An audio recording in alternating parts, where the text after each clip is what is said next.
Hola queridos hermanos, vamos a compartir el santo del día de hoy, 6 de octubre. Comenzamos en el nombre del Padre, del Hijo, del Espíritu Santo. Amén.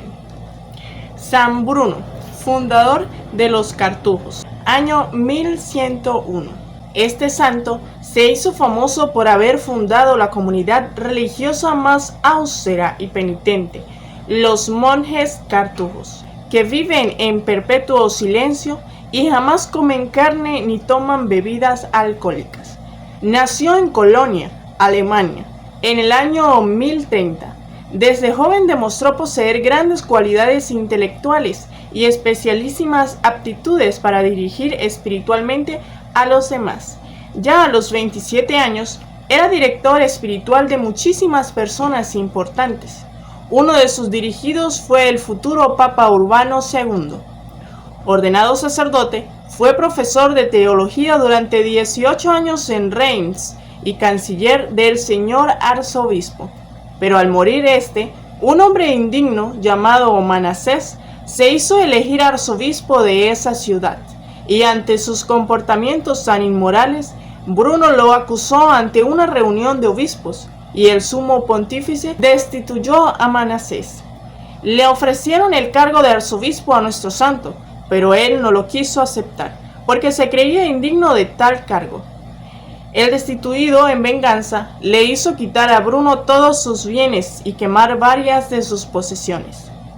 Dicen que por aquel tiempo oyó Bruno una narración que le impresionó muchísimo. Le contaron que un hombre que tenía fama de ser buena persona, pero que en la vida privada no era nada santo, cuando le estaban celebrando su funeral, habló 3 veces. La primera dijo: he sido juzgado. La segunda: he sido hallado culpable. La tercera: he sido condenado. Y decía que la gente se había asustado muchísimo y había huido de él, y que el cadáver había sido arrojado al fondo de un río caudaloso. Estas narraciones y otros pensamientos muy profundos que bullían en su mente llevaron a Bruno a alejarse de la vida mundana y dedicarse totalmente a la vida de oración y penitencia, en un sitio bien alejado de todos. Teniendo todavía abundantes riquezas y gozando de la amistad de altos personajes y de una gran estimación entre la gente, y pudiendo, si aceptaba, ser nombrado arzobispo de Reims, Bruno renunció a todo esto y se fue de monje al monasterio de San Roberto en Molesme. Pero luego sintió que aunque allí se observaban reglamentos muy estrictos, sin embargo lo que él deseaba era un silencio total y un apartamiento completamente del mundo. Por eso dispuso irse a un sitio mucho más alejado. Iba a hacer una nueva fundación. San Hugo, obispo de Grenoble, vio en un sueño que 7 estrellas lo conducían a él hacia un bosque apartado y que allá construían un faro que irradiaba luz hacia todas partes. Al día siguiente llegaron Bruno y 6 compañeros a pedirle que les señalara un sitio muy apartado para ellos dedicarse a la oración y a la penitencia. San Hugo reconoció en ellos los que habían visto en sueños y los llevó hacia el monte que le había sido indicado en la visión. Aquel sitio se llamaba Cartuja, y los nuevos religiosos recibieron el nombre de cartujos. San Bruno redactó para sus monjes un reglamento que es quizás el más severo que ha existido para una comunidad. Silencio perpetuo. Levantarse a medianoche a rezar por más de 1 hora. A las 5:30 de la mañana ir otra vez a rezar a la capilla por otra hora. Todo en coro. Lo mismo a mediodía y al atardecer. Nunca comer carne, ni tomar licores. Recibir visitas solamente 1 vez por año.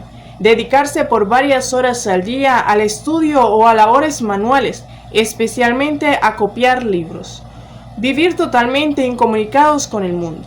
Es un reglamento propio para hombres que quieran hacer gran penitencia por sus pecados y llegar a un alto grado de santidad.